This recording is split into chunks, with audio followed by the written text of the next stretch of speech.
Cari amici, buongiorno e bentornati a questa iniziativa del Comitato Progetto Comune. Oggi inizia un breve ciclo di 5 incontri dal titolo A che punto siamo?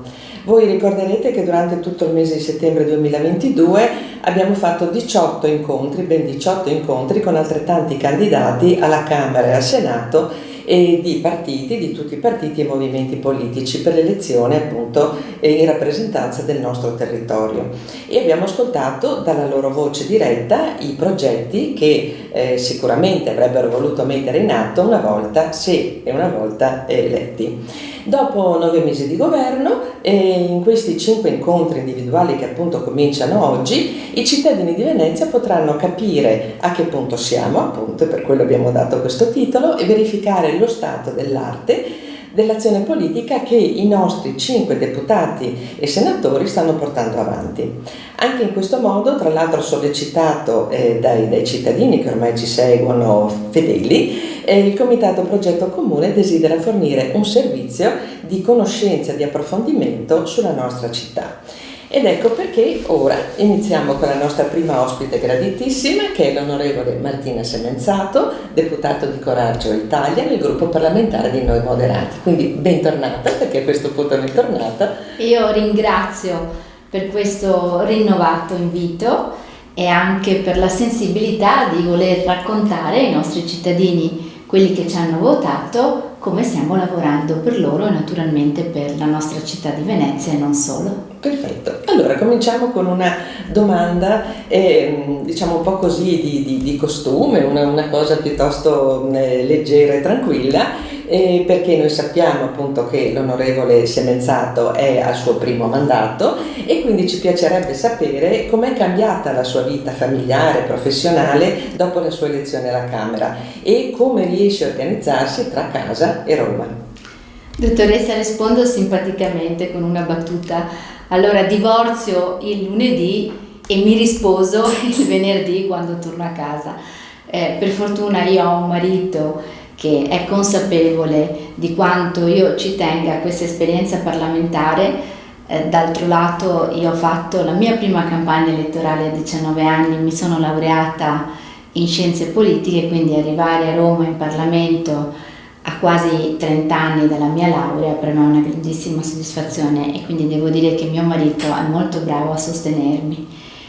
Concilio come facciamo tutte noi donne, noi certo. Riusciamo a conciliare, concilio la famiglia e concilio il lavoro, e questo è anche un lavoro che da parlamentare mi sento sempre di fare come esempio per le donne, quello di far sì che noi abbiamo la possibilità sempre di riuscire e di avere gli strumenti per diventare mamme, per fare carriera, per rientrare dal mondo del lavoro e per conciliare le varie cose, cosa che viene chiesta più spesso alle donne che non agli uomini. Dopodiché quando vado a casa nel weekend cerco sempre di compensare facendo una straordinaria torta, non sempre mi riesce, ma mio marito apprezza il gesto. L'intenzione è sicuramente molto bella, benissimo. Allora, andiamo al sodo, come si dice. Il 16 maggio è giornata istituita a livello nazionale contro il body shaming. Di cosa esattamente si tratta? Perché so bene che lei sta seguendo in modo particolare questo argomento, e da dove è nata l'idea della proposta del PDL su questo argomento? Qual è stato il suo impegno in particolare? E poi una cosa importante, perché questo interessa proprio i cittadini, c'è un interesse e una collaborazione da parte di tutto l'arco istituzionale oppure ci sono anche qui dei distinguo?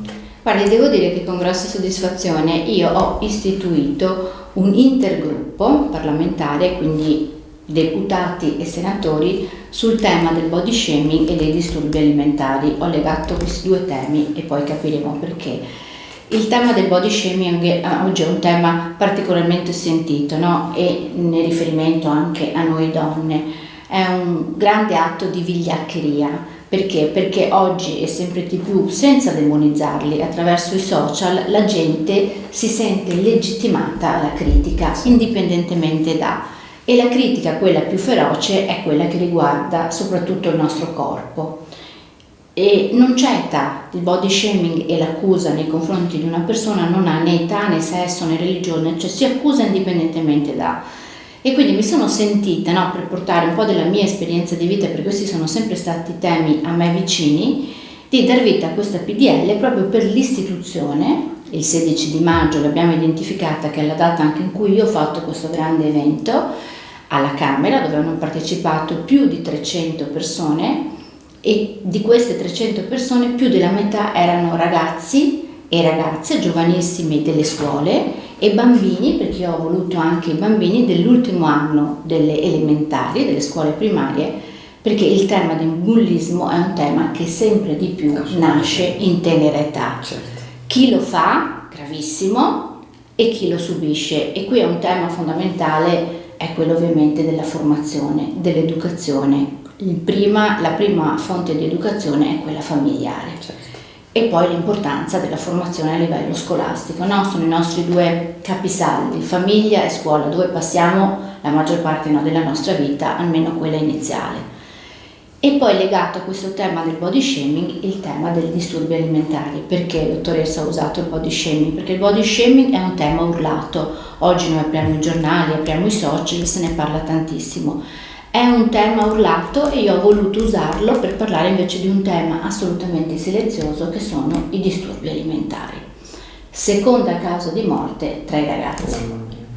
Quindi è ovviamente già incardinata questa PDL, adesso c'è l'iter parlamentare, e tutto questo è nato, come le dicevo prima, da un intergruppo che oggi ha più di 40 persone, che tra senatori onorevoli che lo compongono, di tutte le forze politiche. Perfetto. Quindi Forza Italia, Fratelli d'Italia, Lega, Coraggio Italia, Noi Moderati, ma anche l'opposizione, PD, Movimento 5 Stelle, Italia Viva, tutti peraltro firmatari di questa proposta di legge. Quindi questo vuol dire che la politica, la sana politica, al di là delle nostre differenze, trova dei temi in cui il lavoro è corale, unico e unito. Quello del body shaming e della lotta al bullismo, perché si tratta di bullismo, trova una trasversalità di intenti importante, e il Parlamento è anche questo, trasversalità di intenti e raggiungimento degli obiettivi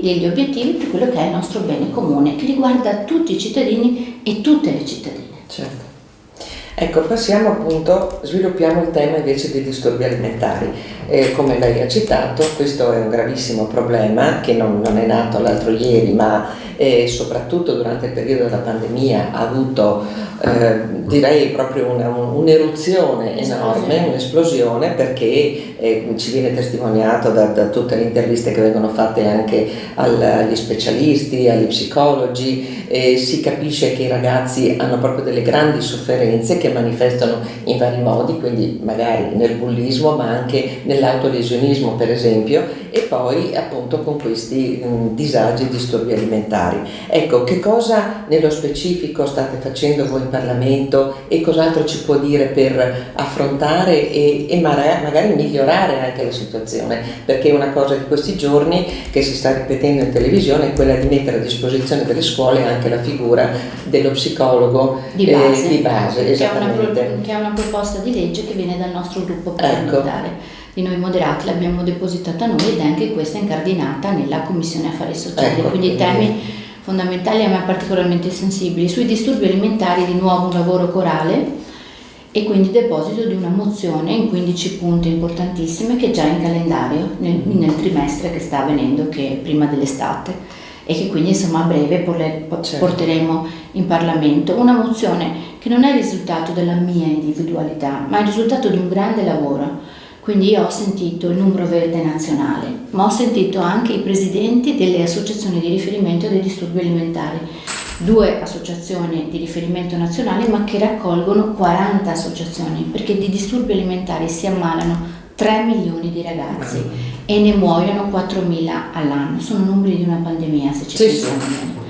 E il 90% di questi ragazzi in realtà sono ragazze, perché i disturbi alimentari riguardano ancora fortemente la componente femminile, anche se, ahimè, dico, perché ovviamente non c'è genere nel disturbo alimentare, sempre di più anche i ragazzi si stanno approcciando a questa malattia, perché è una malattia silenziosa, perché silenzioso è chi la vive, ma silenziosa è anche la famiglia, la scuola, no? Le istituzioni, perché nel momento in cui te ne accorgi hai difficoltà, no? A esternalizzarla al resto del mondo. Perché? Perché c'è anche la vergogna, perché uno non mangia, perché uno vomita. E quindi questa mozione è nata in maniera corale e parte dal tema, riteniamo, fondamentale, che è quella della formazione e dell'educazione, fin da piccolini. Perché cosa succede? Oggi si è abbassato in maniera vertiginosa anche l'età dei disturbi alimentari. Prima parlavamo di sedicenni, diciassettenni, diciottenni, oggi parliamo di ragazzetti di 11-12 anni, arriviamo addirittura alla soglia dei 6 e degli 8 anni.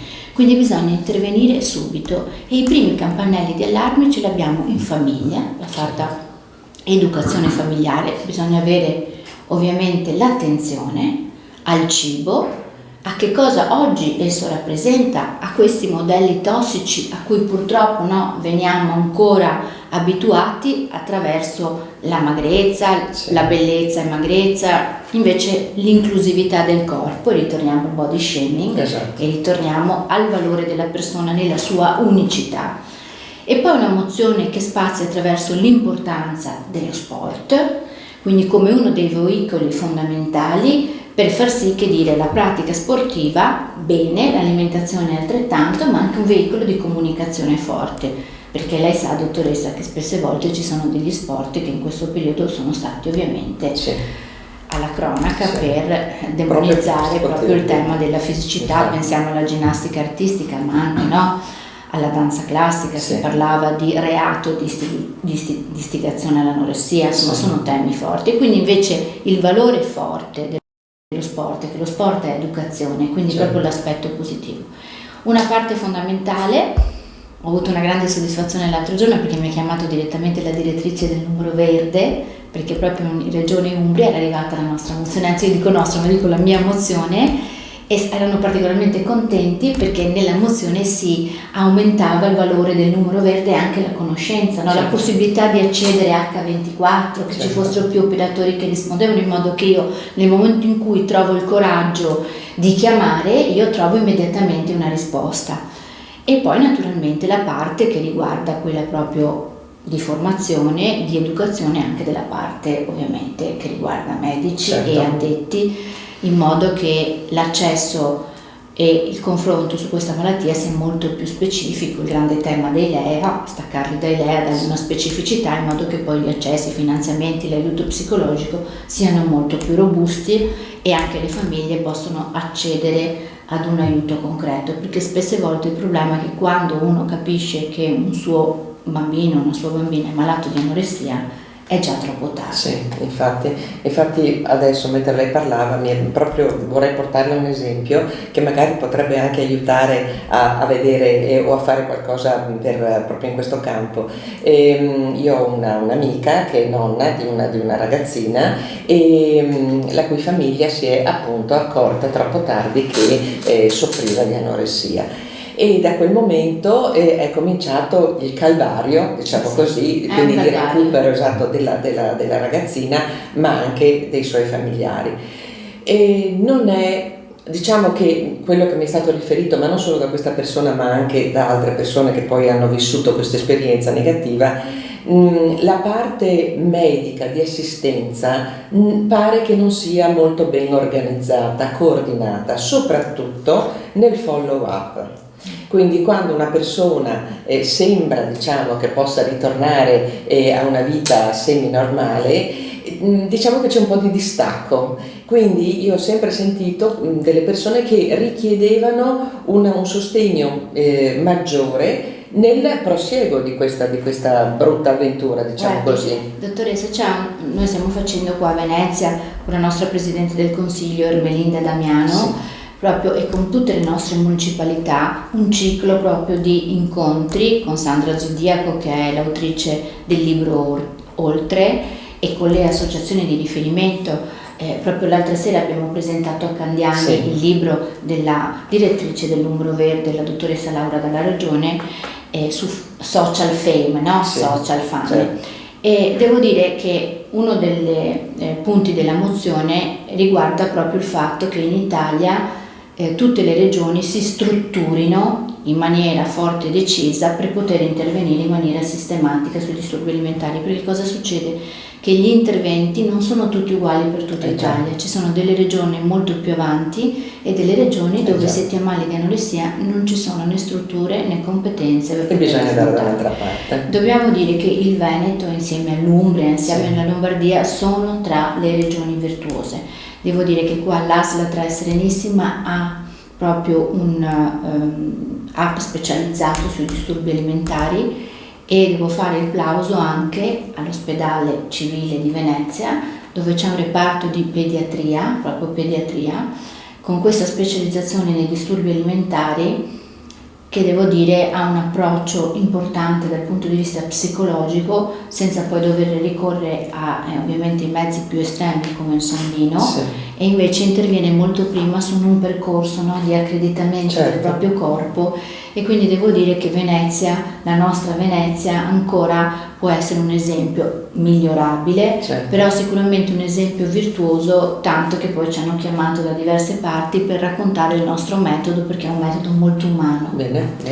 Tante dottoresse donna, e questo devo fare il merito proprio, con cui ci siamo relazionati in questi giorni, particolarmente sensibili a questi ragazzi e a queste ragazze. Bene, ecco, cambiamo decisamente argomento. Durante la campagna elettorale lei qui ci ha parlato del settore che conosce molto bene, cioè quello del vetro, in cui ha sempre operato. Sta portando avanti delle iniziative particolari in questo settore per la salvaguardia di questo preziosissimo ambito dell'economia veneziana? Quali eventualmente in particolare? Dottoressa, le rispondo di nuovo con un piccolo accenno simpatico, no? Quando sono arrivata in quel di ottobre in Parlamento, ovviamente hai l'onere e l'onore di vivere questa esperienza, ma riguarda, penso, me che sono una parlamentare, ma anche se sei un consigliere di municipalità, un assessore territoriale, ti senti l'onere e l'onore, no? Quando arrivi lì un po' hai la fascia di Miss Universo e pensi di poter risolvere una trasversalità di questioni di argomento. Poi non è così, perché sono talmente tanti, ma soprattutto ogni regione, ogni paese, ogni città ha la sua peculiarità, e quindi ti devi concentrare su quello che è il tuo vissuto, no? Ti devi ascrivere degli obiettivi e su quello lavorare. Il mio vissuto è senza ombra di dubbio un vissuto che riguarda Venezia, Murano e la lavorazione del vetro di Murano, come ex presidente di Confindustria, proprio la sezione vetro, la prima donna peraltro, ma anche ex presidente della scuola del vetro, ex presidente di Salviati, insomma, perché poi sono cariche. Quindi per me è un pezzo di vita e continua a rimanere un pezzo di vita. Allora a dicembre si affrontava la legge di bilancio e, come sa, ci sono dei budget che ognuno di noi si ascrive, e ovviamente venivamo ancora dalla crisi del gas, le nostre vetrerie sono state messe in ginocchio, e il mio primo emendamento che ho fatto proprio in legge di bilancio ha riguardato il vetro di Murano, un emendamento da 1,5 milioni di euro che è stato approvato. Era un emendamento che era legato al complesso con dei tecnicismi, al de minimis, al temporary framework, quindi collegato alla comunità europea, la crisi della guerra, insomma, quindi aveva delle caratteristiche, però insomma poi c'è stato il plauso dell'Unione Europea, e questo 1,5 milioni è arrivato alle nostre vetrerie. La mia grossa soddisfazione è stato che l'altro giorno, che il nuovo ovviamente presidente di Confindustria mi ha chiamato e mi ha detto: Martina, quel 1,5 milioni ci ha servito tanto. Quindi grande atto di sensibilità nei confronti delle nostre vetrerie, perché alcuni interventi devono essere interventi economici di sostegno alle imprese. Io vengo dall'impresa, attenzione, per me vetrerie vuol dire impresa, artigianato, cioè tutto il grande complesso o piccolo complesso del micromondo di Murano, ma straordinario, unico, incredibile. E quindi insomma per me avere come primo atto questo emendamento con questo poi particolare internazionale e dell'Unione Europea vuol dire che se tu porti il tuo pezzo di vita, la tua competenza, le tue conoscenze, il tuo territorio, puoi fare bene. Bene. Ecco, e dal vetro passiamo all'ambiente, che è molto vicino. Lei è membro dell'8ª commissione parlamentare che si occupa di ambiente, territorio e lavori pubblici. C'è qualche iniziativa in essere dedicata per esempio al nostro territorio e lei ha presentato magari qualche progetto particolare in questo senso? Allora, c'è una grande, io sono capogruppo in commissione ambiente, l'8ª commissione come gruppo di Noi Moderati. Lei lo sa che le tematiche della nostra commissione sono molto ampie a livello nazionale e quindi quando passa un provvedimento all'interno della commissione, immagino quello sui rifiuti, sulle plastiche, riguarda in realtà tutta la nostra territorialità. Non le nego che sono passati dei provvedimenti importanti in questa commissione, penso al decreto Ischia, ma anche adesso al decreto alluvioni che riguarda la nostra Emilia Romagna. Sul nostro territorio come Commissione Ambiente io ovviamente anche oggi ero a Chioggia a sostegno dei nostri pescherecci e della nostra pesca dell'Adriatico e della sua peculiarità. L'altro giorno ero a Rovigo e dialogando con il presidente dell'autorità di bacino mi ha detto: guardi onorevole, noi abbiamo qui un progetto legato al cuneo salino, purtroppo non abbiamo notizie di questo progetto che era una diga, no? Perché il grosso problema del cuneo salino è che questo sale, risale, no?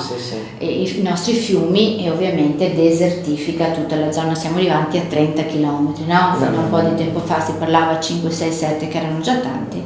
Oggi siamo arrivati a 40 km. Ci guarda, non abbiamo notizie, onorevole. Ha detto: guarda, io non posso promettere nulla, però faccio un giro di telefonate negli uffici competenti, quindi io telefono per 2 giorni con il mio metodo di intenzione dell'obiettivo, finché non raggiungo il funzionario che aveva in mano questa pratica e dico: guardi, ho anche visto gli altri progetti, sono molto più oneroso, il nostro tutto sommato è un progetto che ha anche un costo di finanziamenti relativo, se si riesce, sensibilità al territorio. Devo dire che ho trovato una rete di funzionari particolarmente sensibili e dopo 2 giorni questo funzionario mi ha chiamato e mi ha detto: onorevole, guardi, l'abbiamo sbloccato.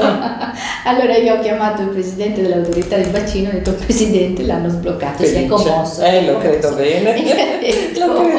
Onorevole, vuole che facciamo una conferenza stampa? E io ho risposto: non serve, basta che vedi Sky. E quindi insomma voglio dire, si può fare per i propri territori.